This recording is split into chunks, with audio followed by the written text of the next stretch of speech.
Thank you to everyone for all of your patience. I love that we get to model tech catastrophe because this happens in the classroom and you're alone. And when this happens in a conference, there's 100 other people here to help with everything online and in person. So this is great. I appreciate everybody's patience and generosity with moving across the street, with not knowing what was going on in Zoom because we couldn't even connect to Wi-Fi to tell you what happened here. So much appreciated. I have just sent out emails, so hopefully anybody who's arriving late will know where we have relocated to. The plan from this point forward is to push the schedule by half an hour. So as we go through the day, we'll just start everything a half an hour later than it says in your program. But I think everybody should just take a deep breath. And we'll just take a deep breath and let it out, and then we'll get started. Sound good? All right, so deep breath in and let it out.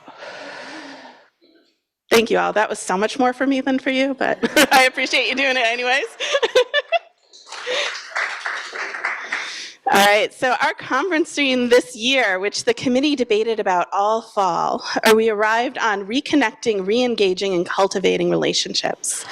Because we feel that relationships are at the heart of teaching and learning, and when the damage that has been happening to our relationships, all the hits that we've been feeling, the disconnection, the disengagement throughout this last year or so, it's been really impacting us as teachers. And so we wanted to take this time to bring ourselves together to really refocus on that. And so while there are many factors that might inhibit meaningful connections, today we want to celebrate our connections. We'll celebrate them in person, online, across spaces. We have a variety of different ways for us to connect today.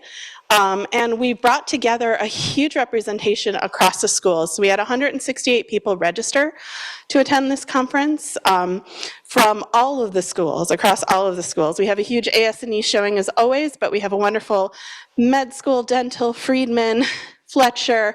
Everybody is here today, so you get to meet your colleagues across schools, and we get to think about all the different similarities in our different contexts and how they bring us together, and we get to strengthen and build our relationships across those schools. So like I said, today we're just going to push everything back about a half an hour, so our workshops will start at 11:30. For those of you in person, we're going to go back across the street to where we originally were and go up to the second floor, and we'll sort of walk everybody over together. Nope. Oh. We will let you know at 11:15 where the workshops will be in person. And for those of you online, just remember it's a different Zoom. There are 2 other workshops happening. So for those of you online, the links are in the program to register for one of the 2 workshops. And those online workshops will also start at 11:30 and go to 12:30. And we apologize for the inconvenience that presents for people with competing schedules. All right, so without further ado, I'm delighted to introduce Chidem Telgar, who's here to open us up today.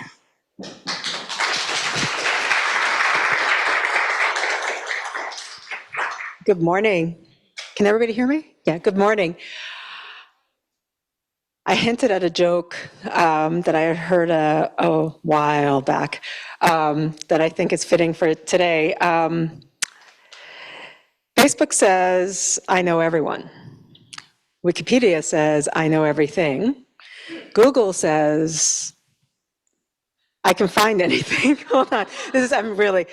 Electricity says, keep talking. So here we are, and at a time when really our relationships are being threatened by so many things, technology, electricity, AI, obviously geopolitical conflict, the health equity crisis, climate crisis, everything that's going on is really, really putting a huge weight on interpersonal relationships and the value of that. And at the same time, we know from research that interpersonal relationships are a key aspect of well-being. In fact, a few years ago, 2010, Gallup did a study looking at the key predictors of well-being, looking at financial well-being, social well-being, career well-being, and physical well-being. And one of the key drivers when they asked people about what university experience really drove and had an impact on their well-being, the strongest response was around having a relationship with a professor. In fact, the quote is, having a professor who cared about them resulted in experiences of greater well-being. At the same time, we know that there are lots of, any theory in learning really speaks to the importance of relationships. We're going to hear about that today with connected teaching. We know that from motivational research and the like. And we also know that experiential learning works only when there is a reflective component, and especially when that reflective component really speaks to the importance of the relationships the individual has built and the understanding of the ways in which their learning has happened between those individuals. So, you know, I've been to a lot of universities and I've had the opportunity to learn from them, and I've had the opportunity to experience their culture. And I have to tell you, when it comes to relationships, there is no better university than Tufts. And that just comes with the ethos. It's in the ethos, it's in the DNA, it's in the way that we interact. Unfortunately, we are spread across a large area, including Medford and Boston, the SMFA in Grafton, in Phoenix, in Maine. We have a space in Tulawar. And if you look at our global footprint, we are literally spread out across the world. And so in those types of situations, relationships can get really, really difficult to maintain. And yet we have groups on campus at the university that are solely dedicated to that. CELT is a perfect example of this. This community of bringing people together both in person and online is a perfect example of ways in which we can both exchange what we're learning in the classroom, what we're learning through our educational opportunities, but then also build connections, because networked learning is very, very powerful. And my phone came up. It's also true that part of the reason that it's in our DNA is also because of the relationships that we build with our communities. Look at Tisch College, look at the dental school and the work that they're doing here in Chinatown, look at the Friedman School, look at the med school with the mini med program. I mentioned the Friedman School with the work that they're doing throughout the US. All of these are not just about building relationships within the institution, but also reasons to build relationships with our community. So with that, I want to welcome all of you. I can't think of a better theme for today, for this year, for the last 5 years, if you think about it, if not longer. I'm really looking forward to hearing about the learning experiences today. A huge, huge thank you to CELT, a huge thank you to our partners in ETS, and a huge thank you to the UCTFD, University Committee for Teaching and Faculty Development, who really bends over backwards to make this conference happen every year. This is my second conference. I'm really, really excited to be here, and I'm really looking forward to the day. Thank you so much, Carrie.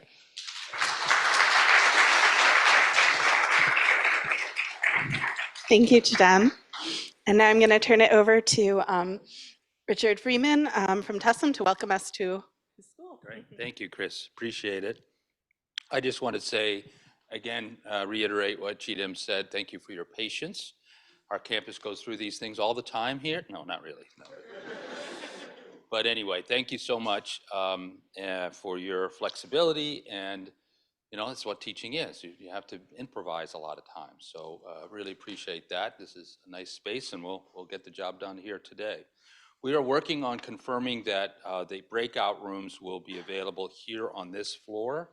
To be sure that we can do that, we'll need to get the AV set up and all those things, but that's the current working plan, subject to change, of course. But that's what we'll do. So maybe the building will be up by then, but I'm not optimistic. So we're really delighted to host this learning conference across the university. This is a 36th one.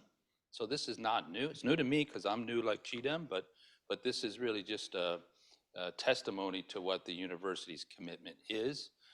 And I think, one of the things that's great about universities, and particularly about Tufts, is that there is this immense intellectual firepower that's out there. And we really succeed when we capitalize on putting all of that in one place. It becomes really synergistic and powerful. So, and it's really the core of our university's work is teaching. Yes, we do research. It's an important part of what our role is, but it's really teaching is the core. And so bringing everybody together like we have done today is going to result in better understanding of each other, but then also what our challenges are, what our future is. So as has been alluded to already, the pandemic, and this is true across the board, not just in teaching, but in healthcare where we're based here, the pandemic has erased the momentum that existed for all things, changing things for the better. It has really interrupted progress. And I'm sure you all see that in your daily lives and in what you're trying to do. But it's also created technologies that are enabling us to do things that we never really thought we could do before. And so that's part of the challenge and the opportunity together. And how do the pandemic's also changed our relationships and how we build relationships, as Chidem mentioned. And that's something, again, that's both a challenge and an opportunity. And that's part of what this is all about, this conference today. So it's great. And just teaching at a minimum imparts knowledge and the current state, but really great teaching imparts aspiration. And that's what I hope we all come away with today, to be inspired for what we can do as teachers, but also how do we inspire our learners. And there's learners in President Kumar's pillars. The goal of the university, his goal, our goal, is to redefine what a learner is. So yes, we have undergrads, but we have people all over. We have doctorate students here, but we have executives. We have all kinds of people that are coming to us that we want to come to us, not just to teach them what we know, but teach them what they can be. And it's all about that today. So again, thank you all. Welcome to our somewhat impaired campus. And I really look forward to a productive day. So thank you. Thank you very much, Dean Freeman. And now I'm doubly grateful to Christina Economos, not only for welcoming us, but for welcoming us physically into your space at the last minute. Thank you, Carrie. Good morning, everyone. Yes, it's delightful to now have you here in our house. So thanks for making the trip over. I'll be brief, but just want to welcome everyone to the campus, say how nice it is to see so many familiar faces and Friedman faculty here. Our school is going through an education transformation in lockstep with Cheatham and the university's goal to really make our educational offerings more accessible, more equitable. We're really excited about that. In addition to the groups you named, there are people in the workforce, there are people without access to a university like ours who could really benefit from the knowledge that we have to share. So we're really excited about that.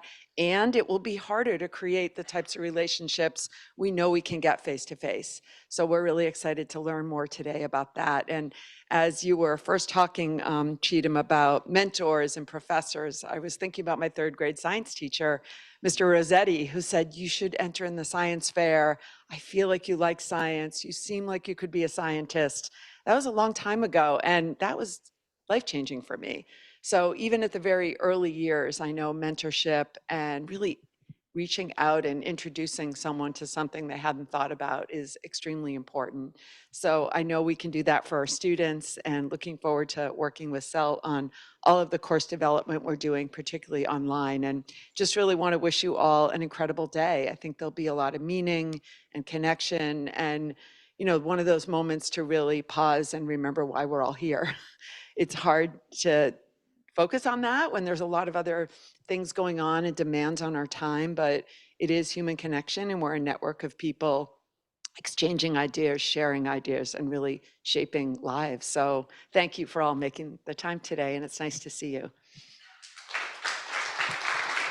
Thank you. All right, so now I'm going to turn it over to Dana, and she's going to launch us off on our keynote.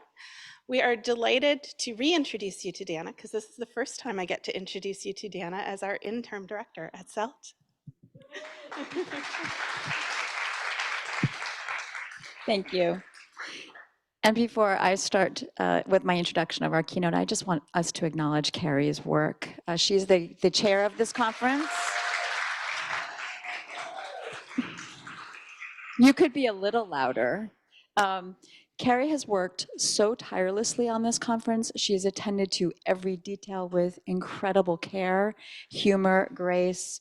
She has maximized skills of coddling, nudging, cajoling, herding cats. She's an amazing human, and I am very, very grateful to get to work with her every day. So thank you for all of your efforts. So I am very excited to announce, to introduce our keynote to you. She is someone I encountered when her book, Connected Teaching, first came out. And at that time, I was directing a huge online program.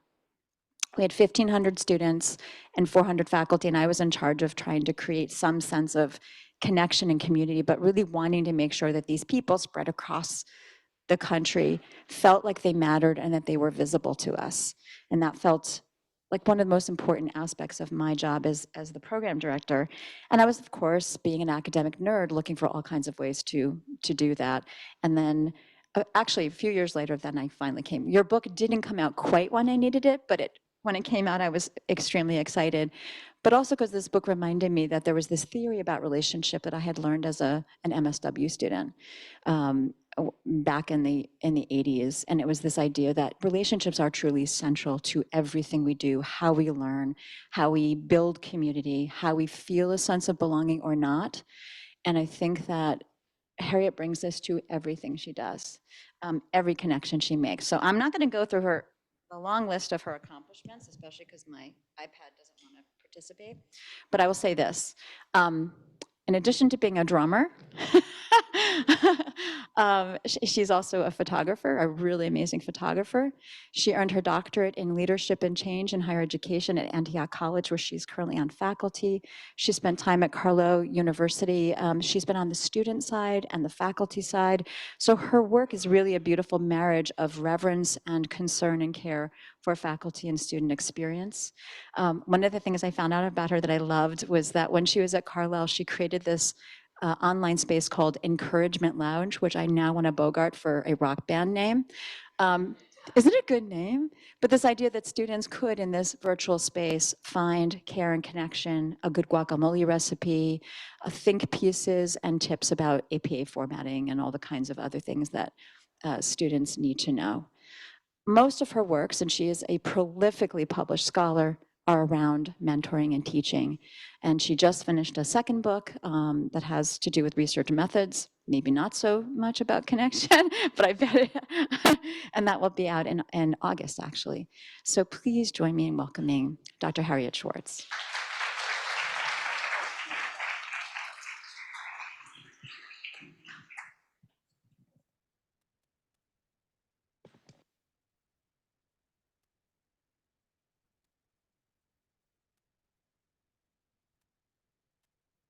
No, I think we're good.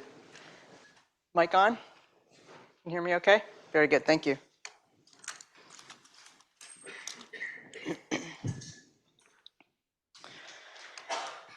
So first of all, I would just like to thank Carrie again. And Andrew, who I don't know if he's still in the room, but those two folks were amazing this morning. We had everything set up perfectly in the other auditorium. And then I watched as the transition was the other room, no blackboard, oh, whiteboard, maybe we'll just do things in the room. And then we came here and you all set everything up instantaneously. So kudos to you, fantastic work.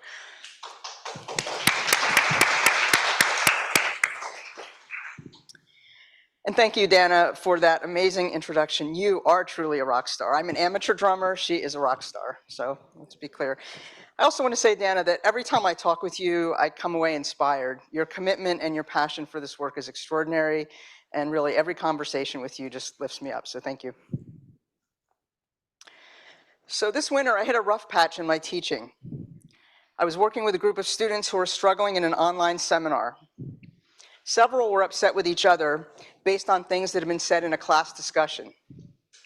Some were keeping their cameras off, and at least a few told us, I was working with a colleague as co-facilitators, at least a few told us that we weren't facilitating effectively. And they said this in front of the rest of the cohort. The seminar is typically one that I really look forward to, when I love to teach. And yet this winter I reached a point where I no longer looked forward to our sessions, and I was eager for the term to end. In the midst of this, Dana invited me to come speak with you. She said, in part, many of you were dealing with a lack of civility in the classroom or in your teaching spaces, and that you were facing students' disregard for your expertise, and that teaching was becoming less satisfying. Dana thought that given my focus on teaching as a relational practice, I could help you. Little did she know I was struggling with very much the same thing in my own teaching practice. So preparing for this keynote pushed me to consider my assumptions about teaching, to explore shifts in the teaching landscape, and to think about how we might work with these changes and find new satisfaction and joy in our work. So I want to thank you, Dana, for inviting me to be part of your annual teaching conference. I'm really delighted and honored to be here. As we start this session, I'd like to learn more about what motivated you to attend and then to cross the street again to come to this session. So please get out your phone, and I'd like you to share what brings you here today or what you're hoping for from this session.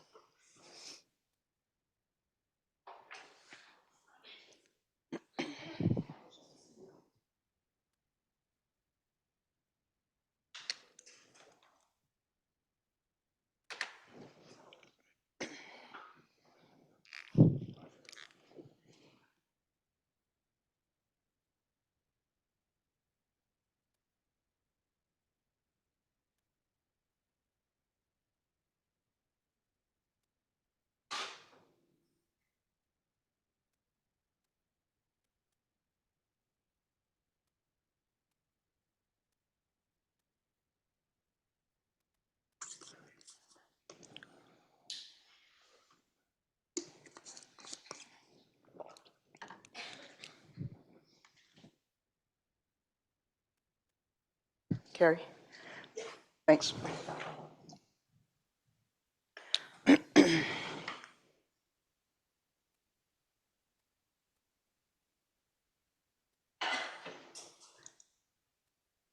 we go. Thank you. Perfect. Thanks a lot.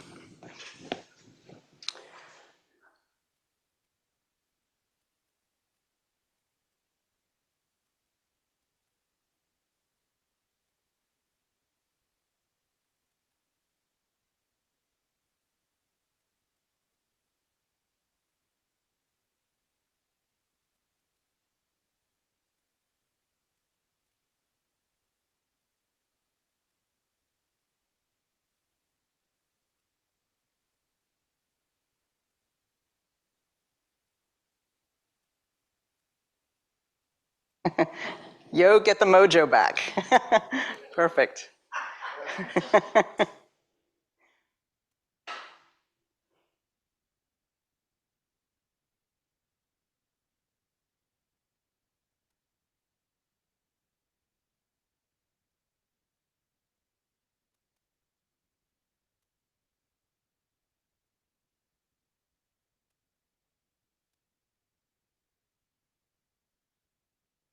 All right, I love this. This is wonderful.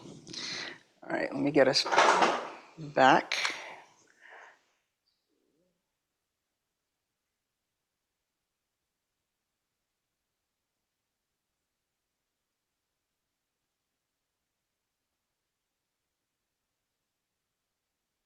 Close this, maybe.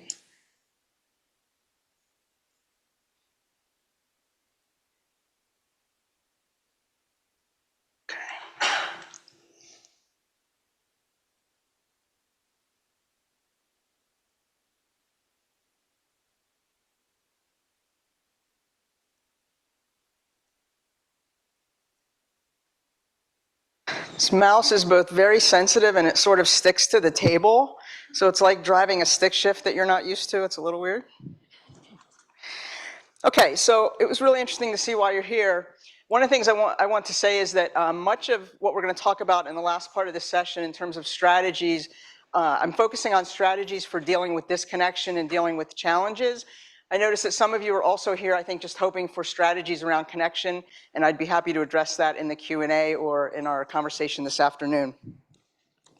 But let me just say, I'm impressed that you're here. Whether you teach undergraduate students or graduate students in the arts and sciences, the professions, or the fine arts, it's May, you're tired, I'm tired, it's been an intense year, and yet here you are. And I could see in your comments such a passion for teaching, such a wish to reconnect with your students, with each other, to find ways to teach in meaningful ways despite all the disruptions that we've been encountering. Clearly, you are dedicated to this work.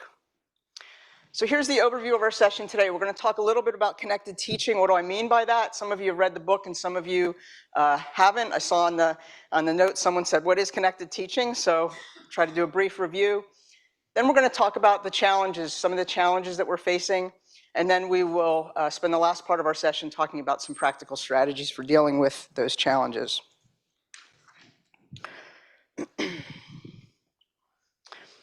Okay, so to begin though, I'd like to explore a positive teaching experience, a time in class or the lab or a clinic or a studio or a one-on-one meeting that you had with a student that felt meaningful and positive. This wouldn't be a good interactive keynote if I didn't ask you to reflect, so I invite you to think about a meaningful teaching experience. By the way, the book that's coming out is on critical incident technique, so I love looking at moments, right? Moments, incidents of, in this case, connection. So close your eyes if you're comfortable and put yourself back in that space, that meaningful teaching experience that you've had, one that stands out for you. What was the setting? Were you in a classroom, the online space, a lab, a clinic, a studio? What were you teaching or discussing?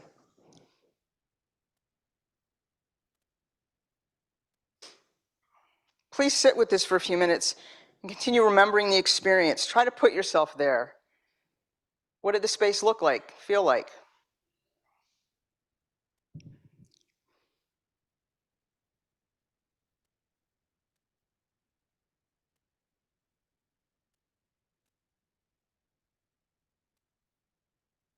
Now consider what made this a meaningful teaching experience.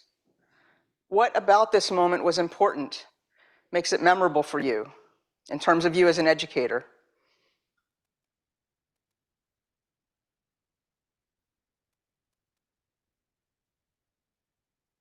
Next, try to recall how you felt. What were the emotions attached to that experience?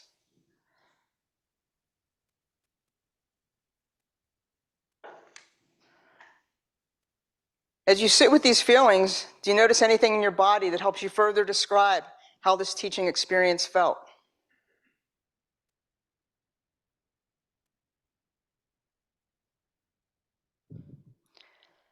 Okay, now I'm going to ask you to work in pairs for a few minutes. Maybe about 10, we'll see if you need that much.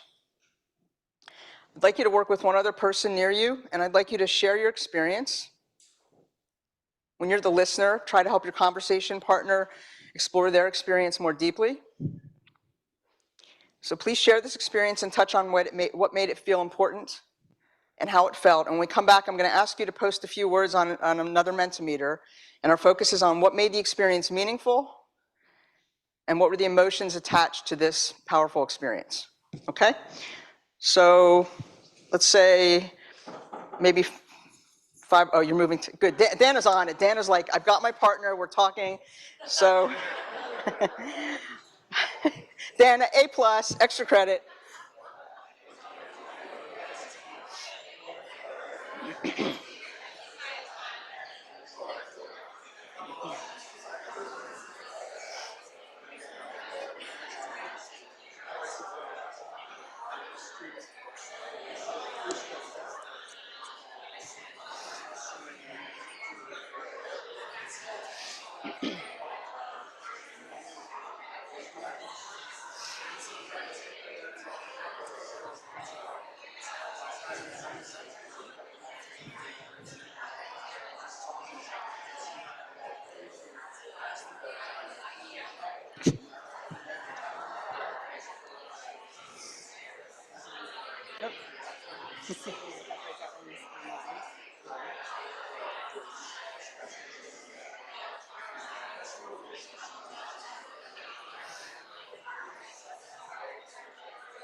Okay, we have about 4 minutes left. 4 minutes left.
Okay, everybody, let's wrap up.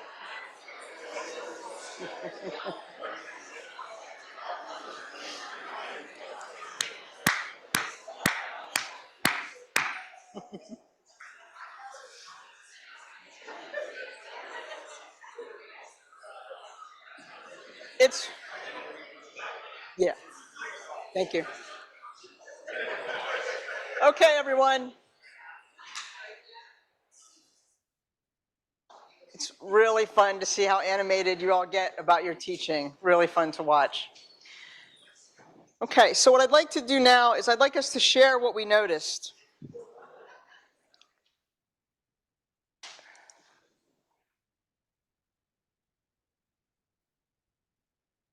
Okay, so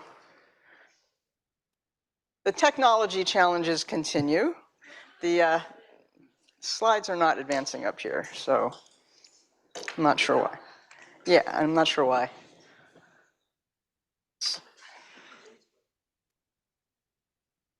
There we go. What was it? Okay. All right. Okay. So we'd like to return to Mentimeter and ask you to please share 3 words that describe what made the experience meaningful.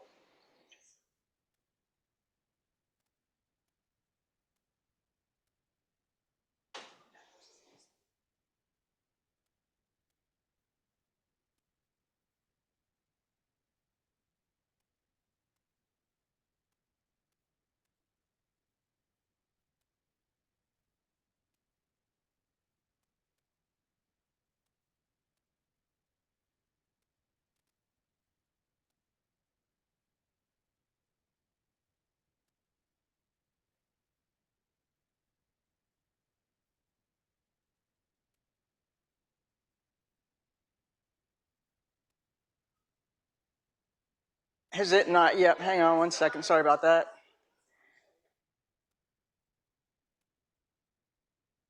So this is being very funky here. Oh, come on. Yeah. Thanks.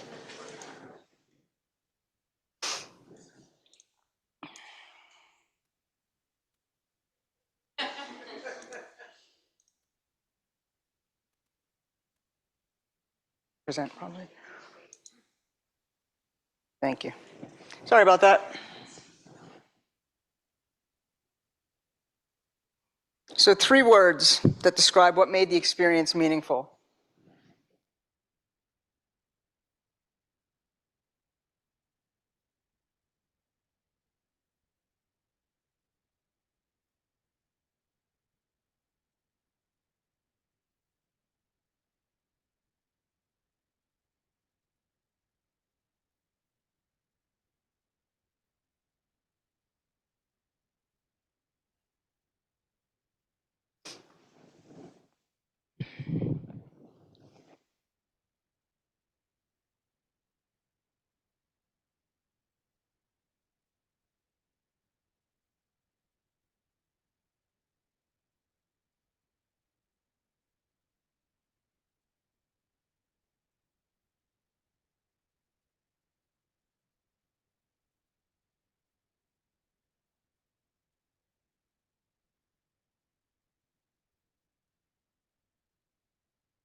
Okay, so there's an interesting mix here, right? Some of you are sharing aspects of the teaching and learning experience, that you saw critical thinking, that, let me see where else.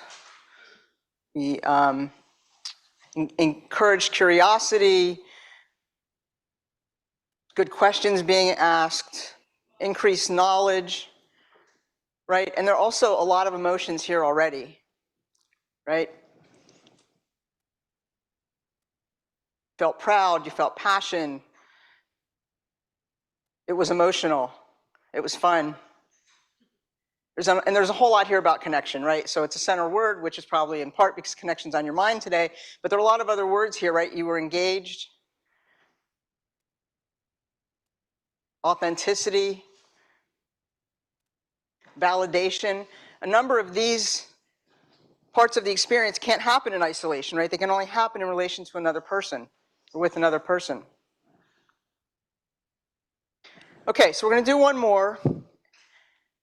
And next, I'd like you to focus on how did you feel or how do you feel now when you reflect on this experience? And some of these emotions already came up in the last slide.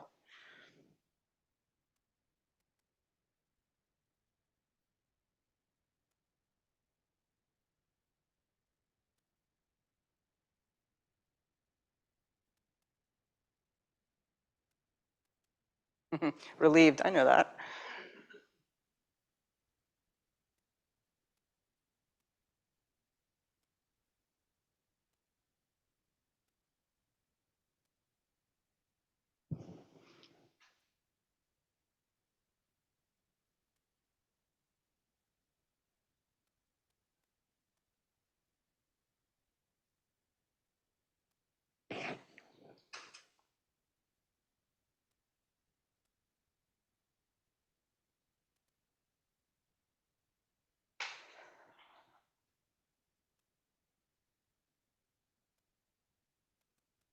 Okay, so it's no surprise, right, that these meaningful experiences, these are what fuel us, right?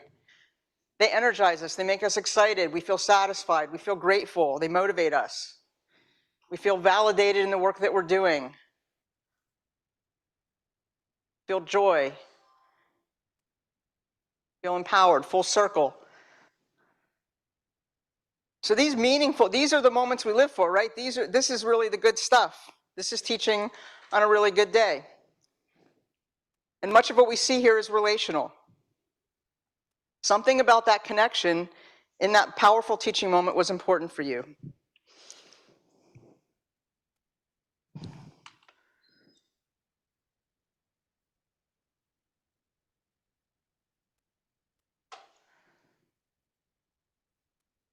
Okay. So my program of research began with the question, what all is going on in meaningful interactions and relationships between master's faculty and students? And as I progressed in my teaching and research, I grew more interested in what happens when it isn't going well. The lens through which I consider the joys and struggles of teaching, connection, and disconnection with students is relational cultural theory. Relational cultural theory, RCT, is a theory of human development. It has deep clinical roots, but is now used in a range of domains, including leadership, social justice, and of course, education. Before we explore RCT, I want to name what I see as the essential components of relational or connected teaching. This also provides a context for everything else that I'll share today. First, as many of our opening speakers mentioned, relationship is central. Whether you sit at a table facilitating a small graduate seminar or lecture in front of 400 students, connection and relationships are central to the act of teaching, whether we acknowledge this or not. We are wise to consider the relational elements of our work. Second, connected or relational teaching is an intentional approach. This approach doesn't typically offer specific steps, though occasionally it does, but more often it's a stance that we bring to our work. Next, relational teaching maintains the standards of our disciplines, universities, and professions, and honors student and teacher humanity. And finally, my approach to relational teaching draws on relational cultural theory. Okay, so RCT suggests that we grow through and in relationship, not that we're connected with others 24/7, but that we have a constellation of meaningful connections in our lives. People we trust will be there and respond if we reach out.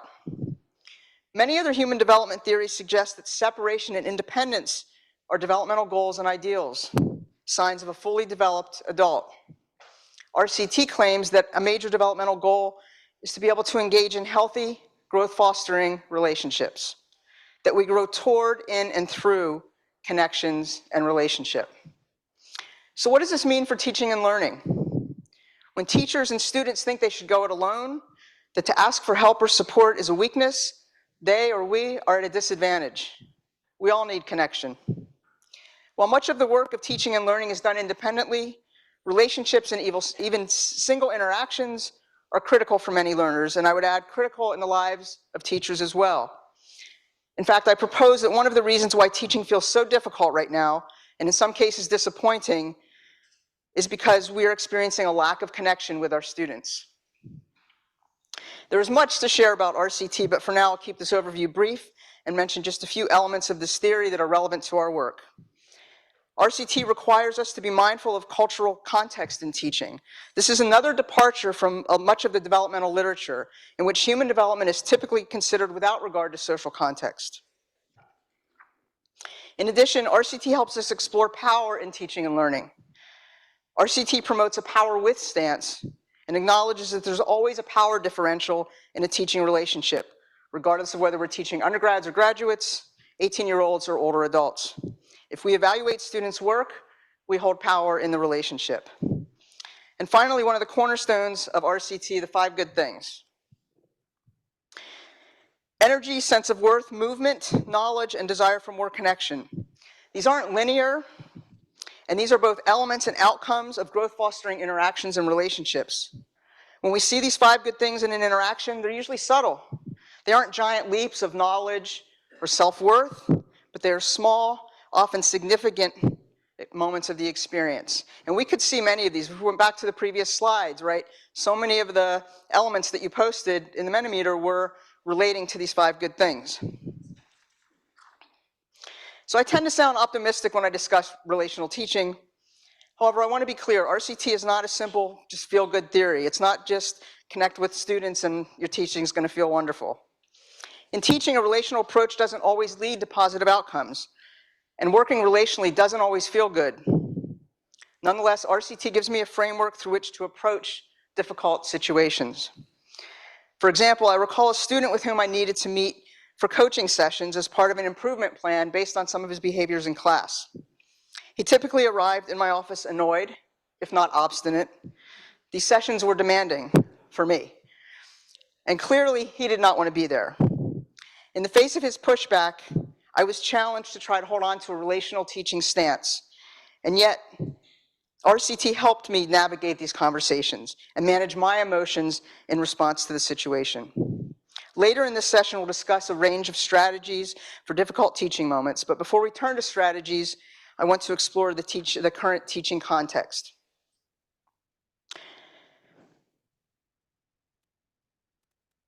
One of the challenges when all the books fall off the desk. As I've tried to sort out my own struggles with teaching and in preparation for this keynote, I've spent a lot of time thinking about what has changed. Why does teaching feel so different than even a few years ago? Of course, context varies. Your context is different than mine. And even among this group, you're all in a different context with different departments, and just personally, we all have a different contextual experience. But I think there are a few larger dynamics that influence our teaching experience right now, and I'm eager to explore those with you. Let me pause here and say that I try very hard not to fall into the "it was so much better back in the day" thinking. I want to clarify that as I explore these challenges, I'm not complaining about students, nor am I longing for a time that has passed. Instead, I'm trying to understand what has changed so that I can best consider how might I wish to change my teaching and what might I choose not to change. My hope is this might help me be more effective and find more satisfaction and joy in teaching, all while maintaining academic standards. In addition, while I currently teach in a Leadership and Change doctoral program, I taught previously in a professional counseling program. I share this to clarify that I understand something about the responsibility to graduate only those students who have the knowledge and professional ethics that they need to practice. I don't take this need for standards lightly. Okay. So each of these challenges could probably be its own keynote. And I know we started late today, but I'm going to keep moving. I'd like to briefly review these contextual elements that I believe have rapidly changed what it's like to teach. These elements include the pandemic, cultural divides, technology, and student mental health. Okay, life after the heart of the pandemic. I don't think I need to say much about this, we're all well aware, but sometimes I need to remind myself that we and our students are tired. Many experienced losses, and there have been fundamental changes in how we teach and work. Cultural divides. This is, of course, evident right here at Tufts and elsewhere. We are in the midst of profound fracture. The local, national, and international conversations, as they happen in government and through the media, are more divisive than ever in my lifetime. And of course, this is also true within families, among friends, in organizations and communities, and on our campuses, virtual and on the ground. We are surrounded by anger, hatred, binary thinking, and absolutism. Even when we enter a classroom or lab that has a culture of civility, we've all come in from the reign of intense division, rage, and volatility. The country and the world feel unstable. Some people fear for their safety like never before. For people with minoritized identities, such as people of color and trans people, this lack of safety may, unfortunately, not be new. Here's one we can relate to today. So technology. What I had prepared to say was I think it's easy to lose track of how technology has given us a brand new teaching experience. So it's easy, I think, to forget how technology has given us instant access and the ability to curate our own experience. Right? I think back 10 years ago, what we can do now with the phone in our pocket that we couldn't do 10, 20 years ago. How could this immediacy and customization not influence how students approach and relate to faculty, their programs, their peers, their institutions, and the act of learning?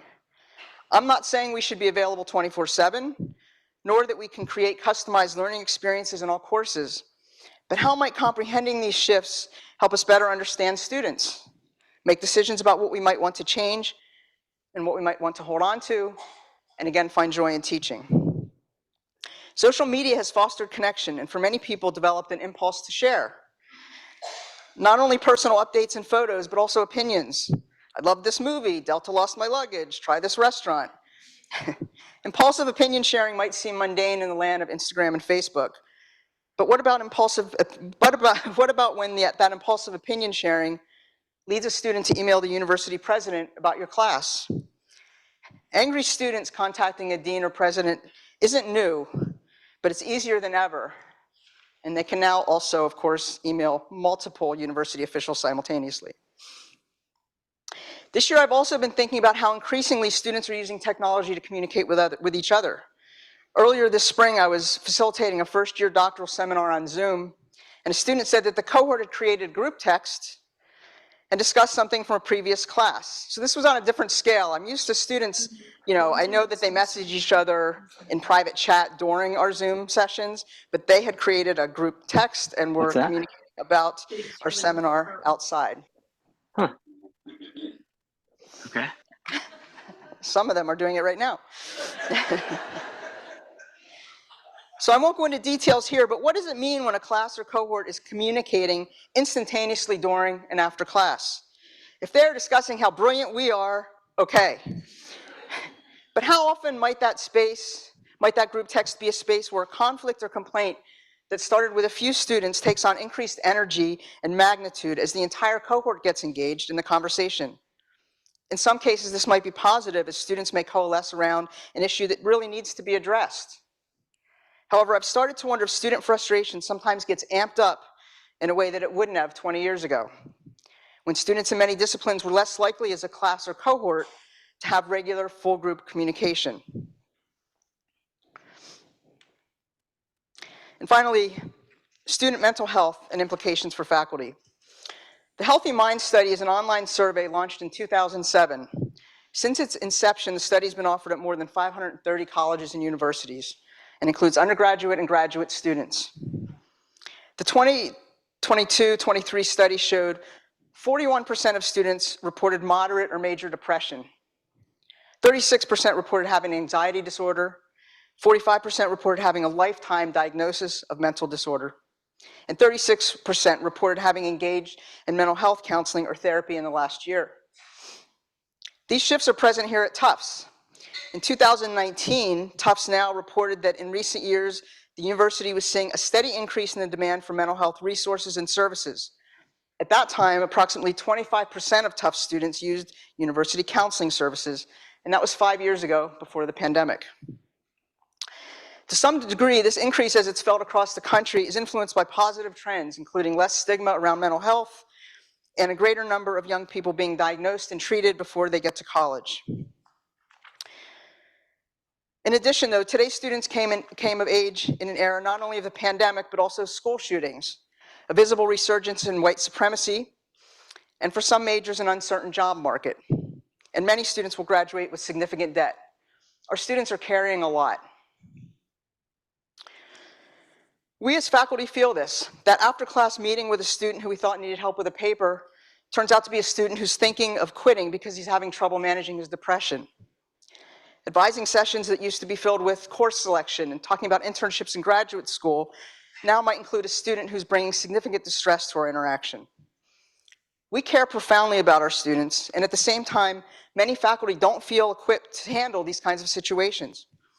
Even faculty who are trained mental health professionals cannot serve in the dual role as both a teacher and a counselor. So managing these student interactions has intensified the daily experience of teaching. Okay. All right, a few additional pressure points for us as faculty. Respect and appreciation for expertise is one of the casualties of increasing divisions in the United States and elsewhere. In many corners of our national dialogue, the very idea of expertise is discounted, mocked, and shut out of spaces where we have something to offer. For this and a myriad of other reasons, higher education is under attack. And in many states, faculty and other campus leaders are fighting government influence and control. Disdain for expertise in higher education permeates the news. We hear it almost every day. My university, like yours, is not a state school, so isn't facing some of the demands by governors and boards, and yet the attack on higher education is in the air. How is this affecting our well-being? How is this affecting students' view of faculty expertise? And finally, I believe that while technology has brought new opportunities for connection and efficiency, that these opportunities, and in some cases efficiencies, have, along with budget cuts, combined for an unseen increase in faculty workload. I believe that in many cases, teaching a 3 or 4 credit course is now much more work than it was 10 years ago. The challenges are many and significant. And so we're tired, we're frustrated, and in some cases we're questioning ourselves and our decision to teach. Well, that's a lot, now that I've lowered the energy in the room. But remember, I said I resist notions of it was better back in the day. Given that I still believe in the power of teaching and I see these dynamics as contextual challenges and not the fault of students, I'm left with a deep wish to look for new approaches. In what ways can my teaching chip away at some of the very problems we've identified? What can we learn about ourselves, our students, and these contextual elements that will position us to navigate these challenges such that we can experience less frustration and more joy in teaching? Dana looked at my slides ahead of time and said, "There's no way you're going to have time to cover all this." And I said, "I know, you're right." So we're going to focus on a few to begin with, and we can talk about more later. We're going to focus on relational approaches and strategies. And again, remember, I shaped this in regards to dealing with difficult student situations and feelings of disconnection. So let's think about emotion in the teaching and learning space. One strategy that comes from RCT is to check our relational images. Relational images suggest that we enter interactions and relationships with an image of what someone in a particular role will be like. For example, when our students arrive as freshmen, they come in with an idea of what a teacher is going to be based on their previous educational experiences. They bring that relational image with them. And then I think in many cases we try to shift that image, right? And see that relating to college faculty is very different than relating to high school teachers. But a question for us, who do we expect our students to be? I wonder if we have competing images, neither of which is helpful. One image is of who we think they should be, the idealized student. The second, our image of who they are, and this may include assumptions that they don't care, are entitled, and so on. We are wise to explore our relational images of students. As for who our students should be, many faculty believe that students today are not as dedicated, focused, and so on as students used to be. Perhaps we expect students to be just like we remember ourselves. Most of us were either incredibly bright, good at navigating school, and or driven to work very hard. Perhaps this image of the ideal student that we hold doesn't consider many of the other students who we were surrounded with back in the day who didn't have those same characteristics. We may be comparing today's students to the best students we remember and the best students we've had since we began teaching. A question for later reflection, and maybe one to return to when we feel frustrated with students. How am I different as a teacher and as a professional now than when I began teaching? How am I different than when I began? A very simple example. Occasionally I find myself frustrated with students who seem to not be able to hold on to the details, so they email with a question about something that's in the syllabus that I've talked about in class that I may have reached out to them via email, and I feel really frustrated. And then often a week later, I have to email someone in our department to ask what time something starts that was in an email and was announced at the last meeting, right? We are all inundated with a lot of information. But I think this plays out in more serious ways as well. So that question, how am I different than when I started, I think is a fundamental one. When we think about these relational images, which ones should we revise? In what ways can they help us make useful changes? Like, for example, how might we develop additional supports for underprepared students rather than viewing them as simply students who aren't willing to work? How might we remember that many of them missed significant learning time during the pandemic and are now trying to make up for that?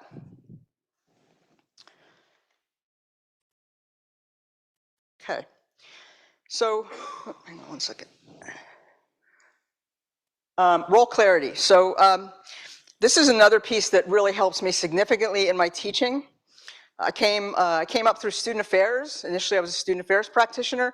So when I moved into a faculty role, I brought that sort of caring focus, that do everything you can do to help a student focus, into my teaching role, and I had to really learn how to adapt that appropriately for the work that I was about to do. Okay. So there are two pieces I want to discuss here. One is the evaluator paradox. This was developed by Robertson. This is the idea that as teachers, we hold sort of competing roles with students, right? So on one hand, most of us try to be their support, their cheerleader. We try to encourage them. We encourage them to take risks. We want them to talk to us when they don't understand something. We want to come to us when they feel stuck on an assignment, right? But on the other hand, they and we know that we will be evaluating their work. So that can create a dilemma, even if not consciously. I'd like to believe that even when students trust that we are good, caring people and we're not going to sort of retaliate for a question by adjusting their grade, it's not that literal, but there's still probably a tension there. And I think that's something that helps me understand my role when I am feeling bad that a student's not doing as well as I had hoped. And I'm trying to figure out, but I still have to assess this paper very critically. I remind myself of those dual roles that I carry with my students. I've also at times talked about this paradox with students at the start of a semester, and I think that has been informative to them as well. A second strategy here is the caring teacher and to care as a teacher. This shift in language has been really important to me. It is appropriate and most sustainable for me to care within the context of being a teacher, to care within the context of being a teacher. I'm not a therapist or student affairs practitioner. My primary role is to teach. I want to be caring in the teaching context, and at the same time, I center the role and the work. Ideally, this helps me regulate how much of a student's energy I take in and how much I do on behalf of a student. As someone who cares about students, I often try to go the extra mile. For example, following up with a student who doesn't meet a deadline. This is appropriate to a degree, But as a wise colleague once told me, if I'm working harder than the student toward their success, we are out of proportion and I need to adjust.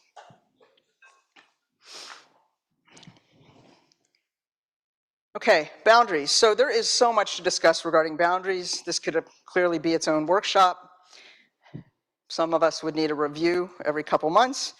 But for now, I want to touch on a few different elements of boundaries in teaching and learning. First are the questions and demands that we face in the teaching role. Students are asking for more and more. Some expect immediate response to email. The papers or exams will be returned very quickly, and many want guidance as to what will get them the A. At the same time, they want flexible deadlines for their assignments, and some students will even tell us when they think an assignment isn't important. What is a teacher to do? But rather than being annoyed, we could deconstruct those student expectations, seek to understand them more deeply, and figure out where we might make changes and what we hold on to. And for the practices we hold on to, we are wise to provide context to students. For example, the semester when we switched to remote teaching due to the pandemic, I asked students for exit feedback at the end of each class meeting. Some of the feedback was helpful and I made some changes and was sure to tell them that I heard the feedback and how I incorporated it. However, one week, students voiced that there was simply too much reading in the course. Following class, I told them that I understood that they were all under a lot of pressure with the pandemic and other demands, and that the readings had been selected intentionally and covered material that was vital to their progress in the program and their eventual engagement with the licensing exam. If I didn't, and I actually can't remember, it would have also been a good time to give them additional resources on reading for graduate school. So sometimes we adjust to meet student expectations, and sometimes we don't. Transparency in both cases can, I believe, help us stay in connection with students and build trust while also holding important boundaries. Second, as faculty, we encounter a lot of student emotion, and we experience our own emotion, and this can be exhausting.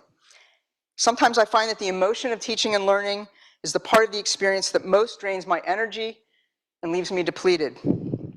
The concept that helps me most with this is relational clarity.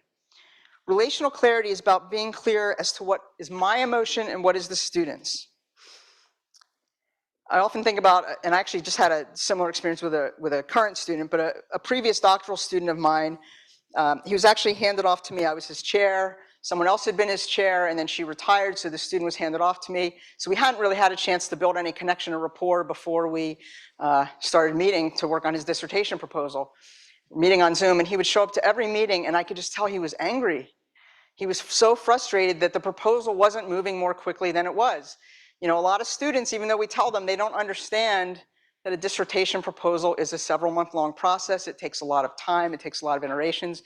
So he'd show up angry, and I could feel his anger coming through the Zoom screen. And while I knew it wasn't about me, I was still feeling the weight of that energy.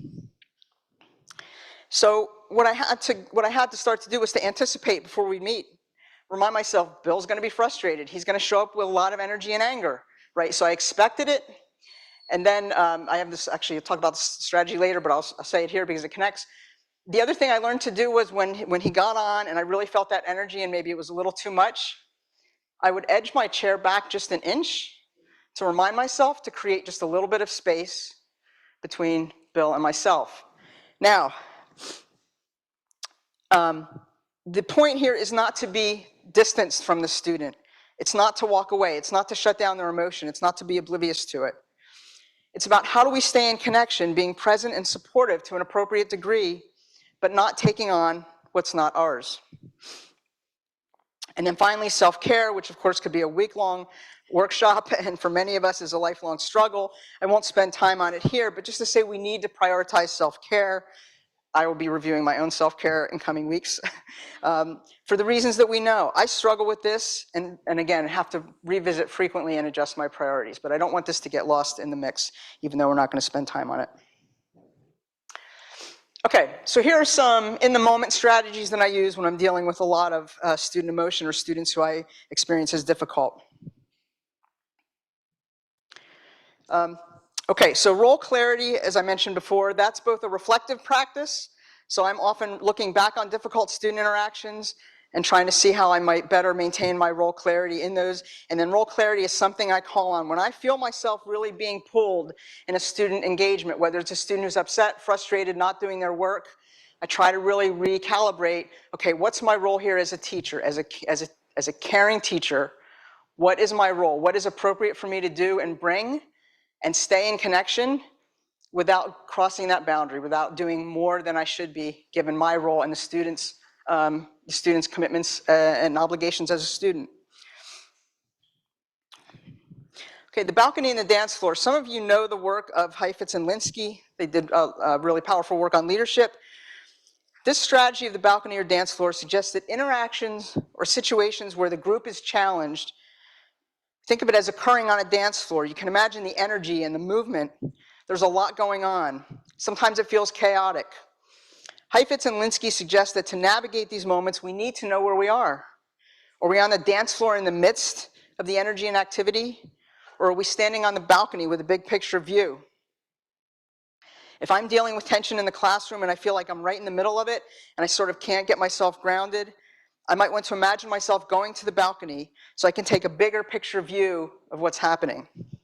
This might help me put it in context and see next steps that I can't see when I'm in the middle of the immediacy of the moment.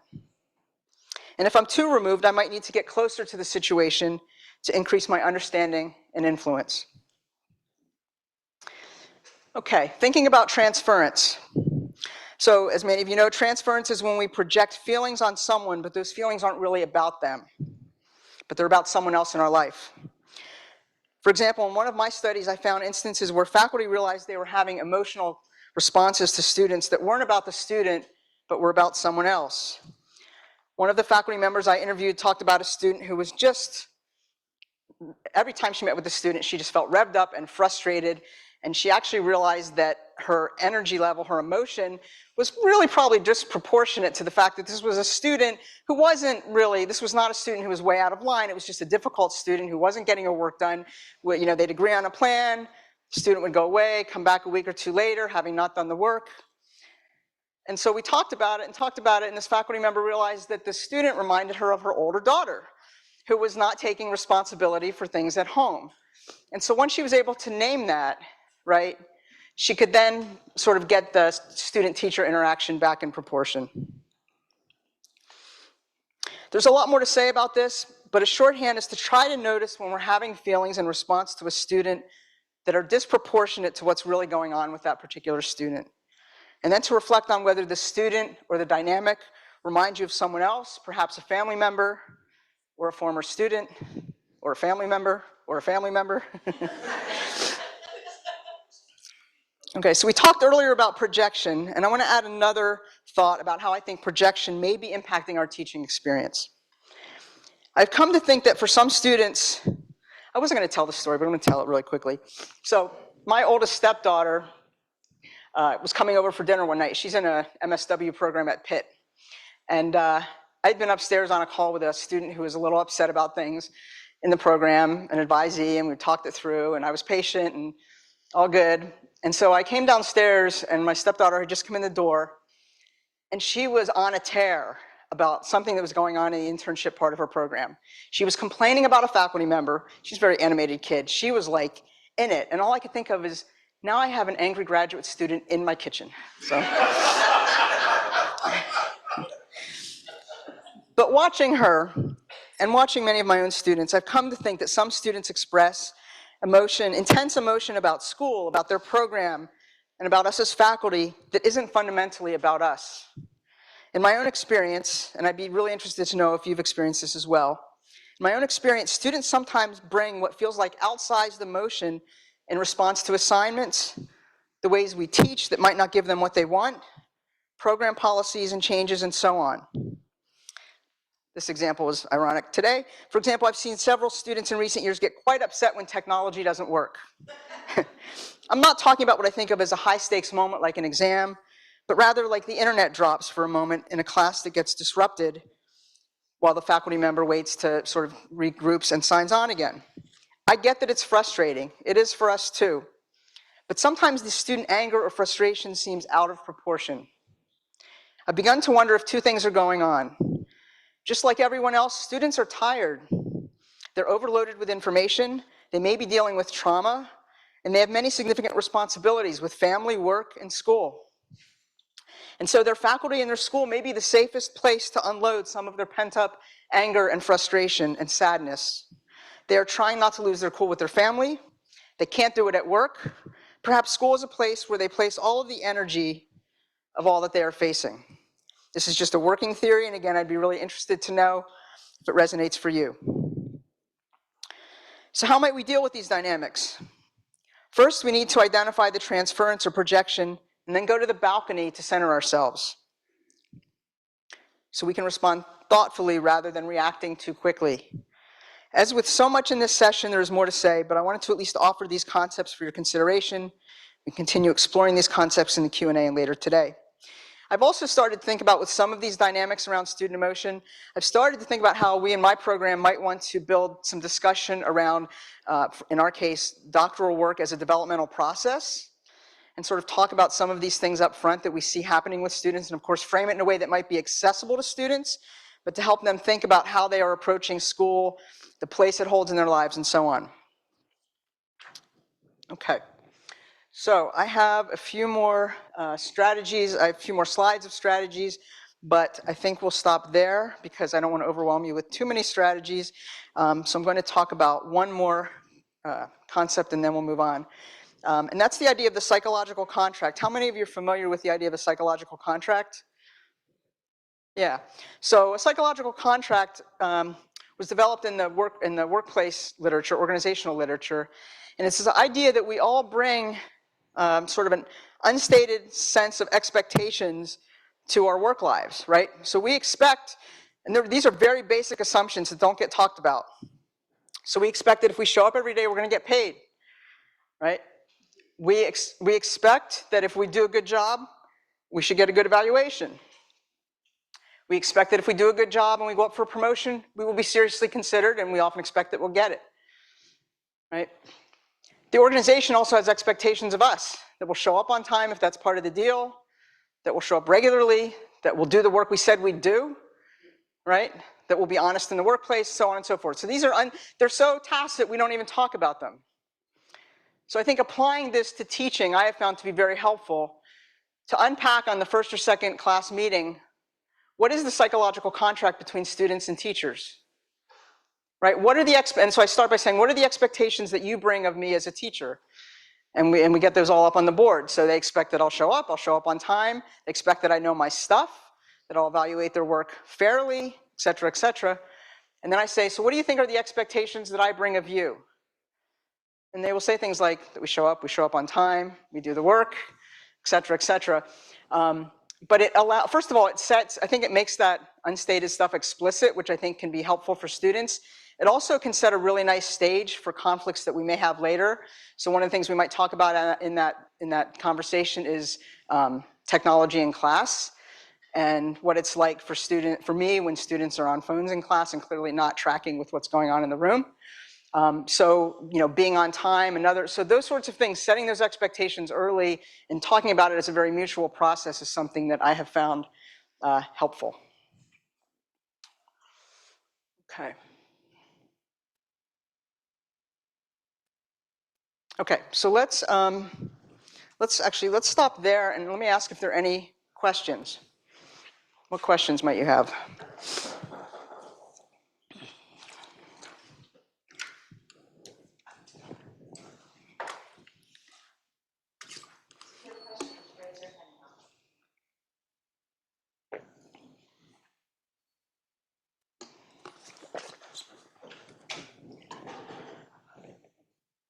Technology doesn't stop me, but this does work. Thank you so much for that wonderful talk. I'm Laura Baterland. I'm the Dean of Education here at the medical school.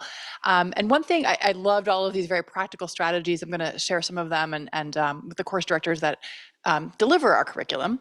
One thing that I often struggle with in the medical program is that our students, LCME is our accrediting body, and they really rely heavily on student evaluation, literally to accredit us. So we also have this like an existential pressure to please our students, because if they are displeased we could seriously lose our accreditation. So it's tense because I admire and appreciate a lot of what you're trying to do, but in a sense, some of that, that separation and letting students rise to the occasion as well, having more stake in succeeding themselves than we have in them. Right. In a sense, is not compatible with the pressures we have for accreditation. So I'm wondering if other programs at Tufts have that same kind of existential pressure and how you recommend navigating that tension. Thank you. Yeah, that's obviously a difficult question. I mean, some things I can think about. I mean, first of all, there's only so much we can do, but I think one thing I try to do is so again, it's that evaluator paradox that really is something I call on a lot, which is to say when I'm working with a student who's not getting the work done, really trying to balance the support and the holding the line. And to deliver, so I'm thinking of a counseling student who went through an improvement plan and didn't make the changes she needed to make. She was like often a half hour late for class, and she was also sometimes disruptive with other students. And she was, about to head out on practicum. And so long story short, we don't allow a student to move to that place if they haven't successfully completed an improvement plan, such as the one we were working on with her. And so, so two of the things that I used in that situation, one was a strategy that I had up here somewhere, which is an RCT strategy called One True Thing. And that's before you enter a difficult interaction, particularly an interaction you're dreading or just feeling anxious about, or a student you're frustrated with, is think about what is one thing about this student I can appreciate, right? So in the case of this student, who I was really pretty frustrated with, what I could appreciate was that she was still trying. She was still trying to get it done, even though for whatever reason she was often so late to class, and she can't be late to practicum, so that was not going to work. But that helped me reframe that something about her really does want to do this, but maybe now's not the time. Maybe she's in a circumstance where it's just not, she's not able to show up. It's not that she doesn't want to, she just can't get here on time. Family obligations, whatever. So that helped me reframe. So first of all, it brought my energy to a different place. So again, I could come in with caring and with optimism, or at least hope for her. And then also being clear with, here are the reasons why we cannot allow you to go out on practicum. Here are the steps that you can take. We hope you will take them. We'd love to see you come back.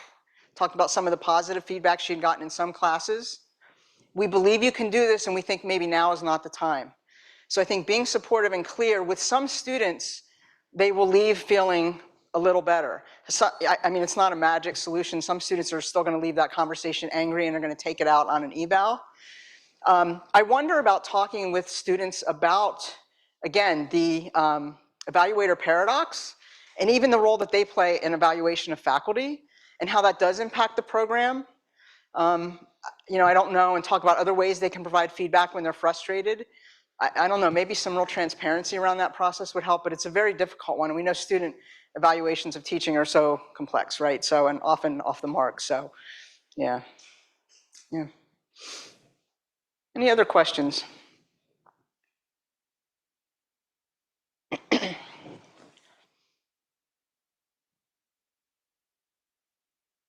Thank you. I teach large classroom of first-year dental students, and one of the challenges that I face is student overconfidence. And so the instruction then leads to a formative assessment and then a summative assessment. The summative assessment is not inclusive of the critical thinking that I'm expecting, and yet they put in a great deal of effort and can't understand why they all didn't get an A. And so I wonder if you could talk a little bit about maybe addressing that, whether that's something I should be addressing at the beginning of the course, or if you have some strategies to help students understand that, effort is not the same thing as knowledge and skill acquisition. Yeah, the overconfident student, so much fun. I think one thing, again, talking about evaluation early, talking about the evaluator paradox, talking about how being explicit that effort in some ways is rewarded in whatever ways are that it's rewarded, but also being clear that there are specific skills you need to demonstrate or knowledge you need to demonstrate. And you're in the dental school, right? So clear, I assume that's getting them towards licensing and practice. And so like, this is no joke, right? This is like, these are things you really need to know to go out and practice. And so we need to assess you on these very clearly, and we can't simply reward effort, but we need to be very clear in our assessments about whether you know what you need to know to go out and practice. So again, being transparent with those conversations might help. There's also an article I read on cultural humility, which I think also, actually, I'm thinking of a different article that it led me to, which is on epistemic humility.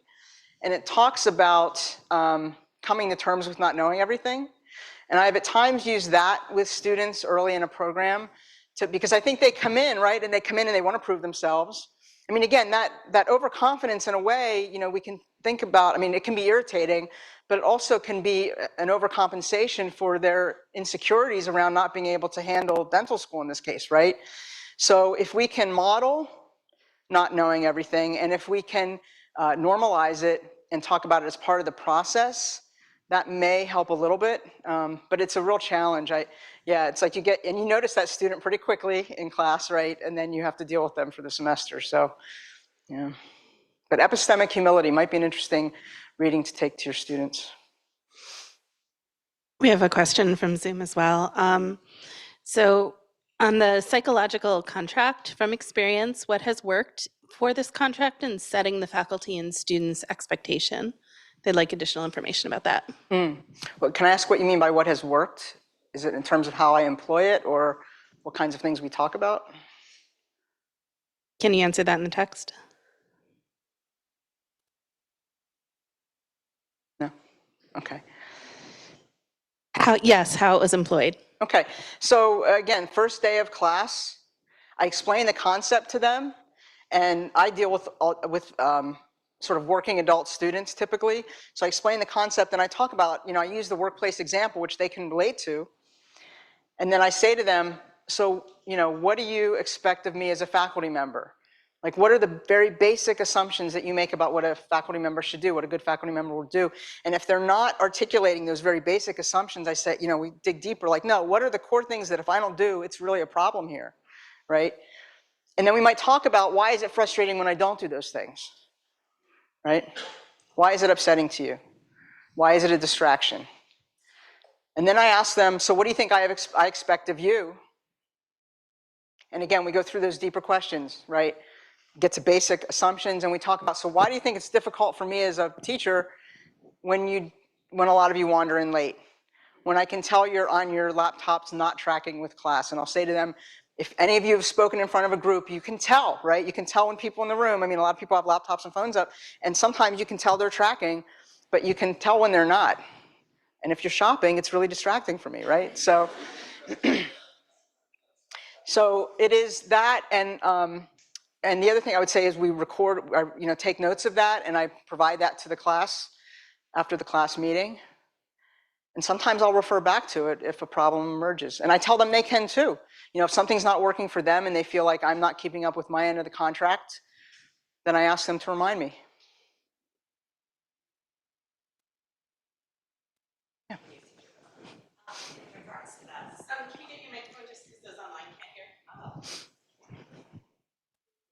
Hi, to follow up on that. Yeah. What are some differences you see in terms of undergraduates and graduate students, assuming that graduate students are full-blown adults? I often ask my undergraduates if they feel like adults or if they would identify as adults, and by and large, most do not. Right. So how does working with that psychological contract and the idea of, as an instructor, I have agency, and as a student, you have agency, what are some differences that you see between these two developmental periods? Yeah, it's a really good question. So I haven't taught undergrads in the classroom. I've advised them, and I've advised some undergrad student organizations. But I think, you know, some of the examples you might draw on would be different. You might take it back to high school, and what were the expectations they had of teachers in high school. And that would be a good way to talk about also how might, again, go back to those relational images. So how might working with a college faculty member be very different than your high school experience? It's interesting because I often think of it as a real plus that we want our students to be very proactive learners, right? We want to give them choice in assignments and we want them to craft things in a way that are meaningful for them. But some of them really don't like that, which still surprises me, right? Some of them just want to be told what to do. So again, I think having explicit conversations, I think for me, transparency has been one of the most important things, and explaining to students why I'm doing what I'm doing. And if I sense there's frustration in the room, taking a pause to ask about that or to take a guess and be explicit with them. Because I think that's sometimes when the spin starts, is when they just don't, they think, for some reason they think we do things, I guess, randomly or for fun, and they forget that, there's a plan here. So I think that sort of transparency about the changes I can make, the changes I can't make, why I'm structuring the course the way I am, how it relates to their larger journey as undergraduates, how it relates to their graduate journey.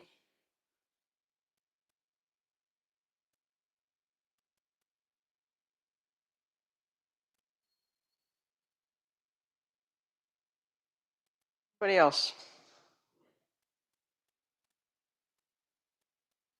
Like, when's lunch? Right?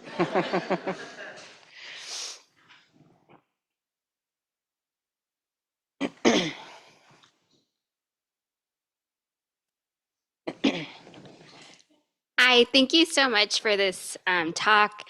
I'm curious how we address the commodification of education, where students are paying a large sum of money to come to school and learn and become a professional. And this expectation, because I'm paying for something, I deserve something in return, and that should be an A, or that should be, usually an A. I know what you're saying, yeah. But really talking about that, because you talked earlier about how students are coming out with large sums of debt. And so how do we really sit in that tension? Yeah, so that was the angry daughter in my kitchen. And part of her rant was, I am paying and they're not doing, and the whole thing, right? So, and I do think, that's been around for a while. And that's where, when I was talking about with students now have sort of instant group communication, and I think things that have been around for a while just get amped up very quickly now. It's a really difficult one. I think one thing I do, though, is I look at it, I think that's a piece of the problem, and I also think there's much more to it. So I try not to center on that, but I try to look at what else is going on here that is fueling this frustration. So is it that they don't have the resources they need, right? Is it that they need more scaffolded work? And so it's coming out at frustration because they're not getting the A, because they feel like they're not learning. So are there other things that we need to, again, learners are coming in such a different set of circumstances than 5 years ago, right? They missed work in high school, right? A lot of them have trauma. Some of them may have more family responsibilities than our students 10 years ago. So they're carrying a lot, and they have a short fuse about expectations, right? And also remember the technology, right? They're used to everything's customized and it's instant. And so how can we work with that? Maybe it's providing more frequent opportunities for feedback that we then address. So we try to sort of sense more regularly what's going on, and we can address that either with change or not, but with explicit reasons for why we don't make the changes. I haven't tried talking specifically with students about that sort of attitude that students bring, but it might be something I'll try, because I think it's there. And what we might talk about is that it puts an unfair pressure on the system and on them and on us. And how can we sort of interrogate that as a group, us with our students, and try to take a different approach? And again, there are a few students in any room who are just going to hold on to that forever. But I think there may be some folks in the middle we can move over to have a more comprehensive understanding of what the deal is here. So, yeah.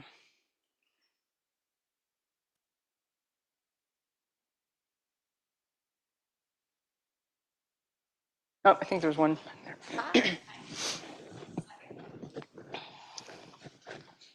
Thank you so much. This was so very helpful, and I really appreciate all the context of that our students are coming in with. And I'm wondering how much you think that the K-12 kind of high-stakes testing culture also kind of sets the stage for kind of what the other speaker was talking about, of well, but I did X and Y, and therefore, all of those things. Yeah, I imagine very much. And again, it makes me think about, it makes me think about what we do in orientation for undergrads and orientation into our graduate programs. And how do we talk to them about what the process is going to be like? Something else I've been thinking about is how do we sell our programs, right? And do we sell our programs in the way that we did 10 years ago? And is that no longer relevant? So are we creating expectations that aren't going to match up for them? Some of us are selling programs aggressively because we need students, we need to keep enrollment up. So we may be, again, creating expectations or implying flexibility that isn't there. But I think, again, thinking about what is the context they're coming out of. And it might even be an interesting conversation with students, like not only the psychological contract around teachers and students, but like what was your high school experience like? And what are the expectations that's created for you about what it's like to learn in college and how you'll be assessed? And to really interrogate that with a room full of students. So part of what happens there is you're doing it in connection with them, right? And you're together creating, ideally it's building some trust because they can see how interested you are in making this work for them. And then you can hear what their assumptions are, and you can talk about how it might be different in college. And I think there's probably a lot of really positive reframing that can go on, right? Because that testing culture has often probably put them in a place that wasn't comfortable. And so you can talk about how you do it differently here. That's a great transition to the question that came in online, and I resonate with this because the question is about, do you have any thoughts about how grading approaches to assessment might impact the evaluator paradox? Ungrading. So first of all, in the program where I teach now, we don't use letter grades. It's a doctoral program, the social sciences interdisciplinary doctoral program. We use narrative, iterative evaluation, and students have to reach a certain point with an assignment before they sort of get passed for the assignment. And it's fantastic to be able to grade in this way, I have to say. Ungrading, again, I don't teach undergrads, and prior to this position, I was in a counseling program. I think the professions where students are heading for licensing exams and for practices where they really need to know certain things to be able to practice and not do harm, I'm not as sure about ungrading in those contexts. But in contexts where it can work, I think it can be a way to, so remember I talked about RCT talks about a power with approach rather than power over.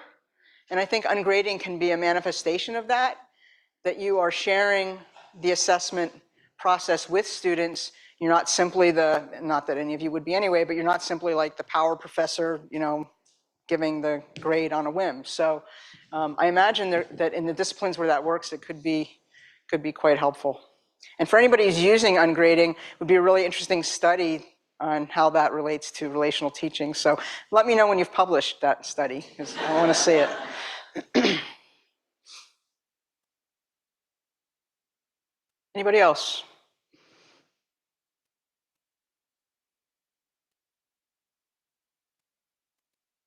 Okay, well, I would like you to think about one takeaway. And if we have time, maybe we'll do one more Mentimeter if I can try to work the technology one last time. One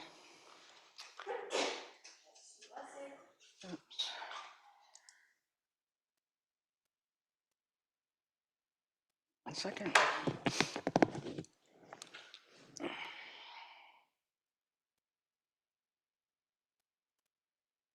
We could think about what is, don't need that. We don't need emojis yet. Okay, so what is one strategy or insight that you take away from this session?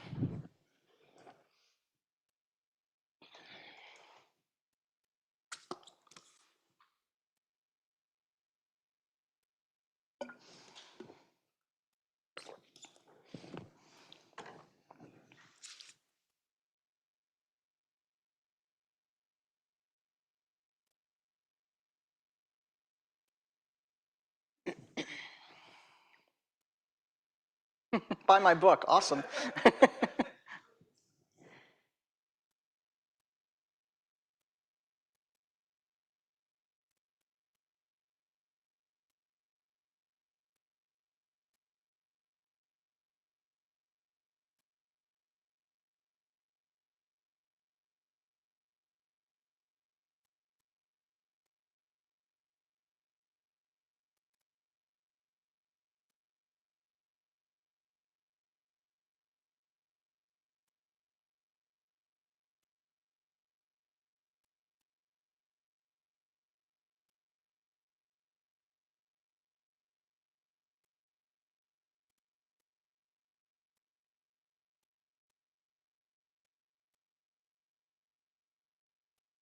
I really appreciate this comment, the technology effect of amping up complaint culture.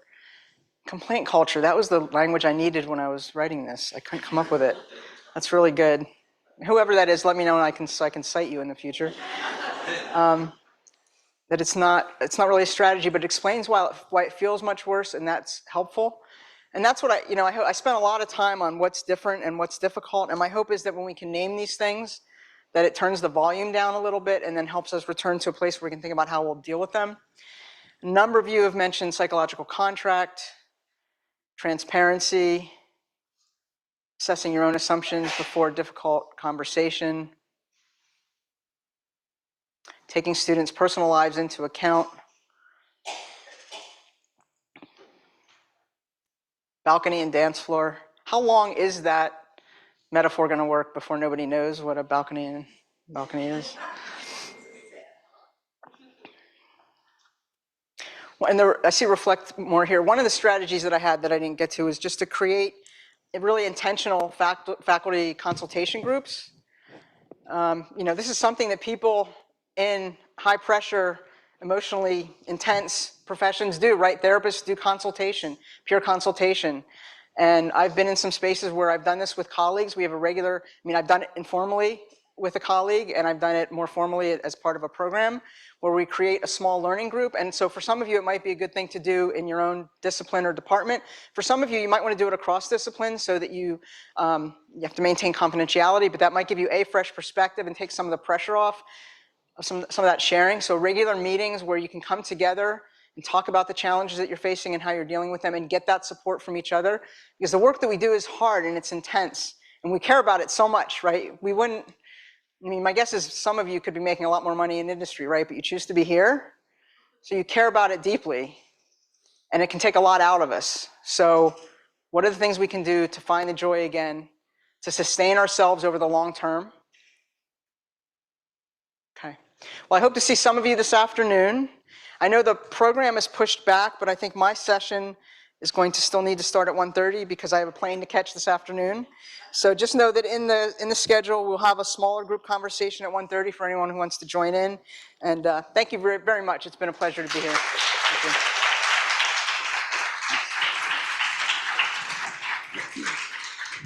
Thank you so much, Harriet. That was wonderful. Thank you. I'm gonna put this back up. Thank you to everyone for all of your amazing flexibility and the behind the scenes back and forth that was going on as we were trying to figure out even how to say hi to people in Zoom from a building with no power or Wi-Fi.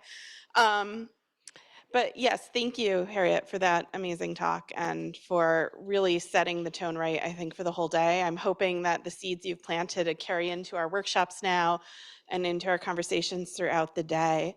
For those of you attending remotely via Zoom, there should be links to your concurrent workshops, which will start at 11:30 now in separate Zoom. So you'll need to follow those links to register for those workshops. For those of you here in person, we will have workshops at 11:30. There is power back in the building. We just left.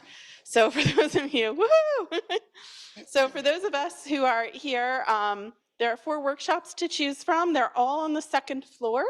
There's power back, so you can even use the elevators to get there. You'll go up to the 2nd floor. There was a sign-up sheet. We're just asking people to distribute themselves throughout the 4 choices. They are listed here, and they are also in the program, and they're on the doors of the room themselves, so you can find the workshop room that you're looking for. Just a little bit of a word about going forward. So after the workshops end, they'll end now at 12:30. We'll come back for lunch. We have lunch in that same room we gathered in the morning, room 114, and that room will be in for the rest of the afternoon. So we'll just adjust the schedule as we go forward. We'll have lunch, we'll gather, we'll eat. Around 1 or so, we'll transition over to a few lightning talks for our virtual poster presenters. Then we'll have a conversation with our keynote speaker, and on this very hot day, we will end the day with ice cream. Very timely, very timely. You might think that we were looking ahead. And I do want to highlight for everybody online or in person that on our website and linked to off our program, we have several virtual poster presentations that you can view online after the fact. We will also link the recordings and all of those leading workshops. Any materials that they share we'll link to off the website as well. All right, thank you everyone, and we can follow the crowd back to the other building.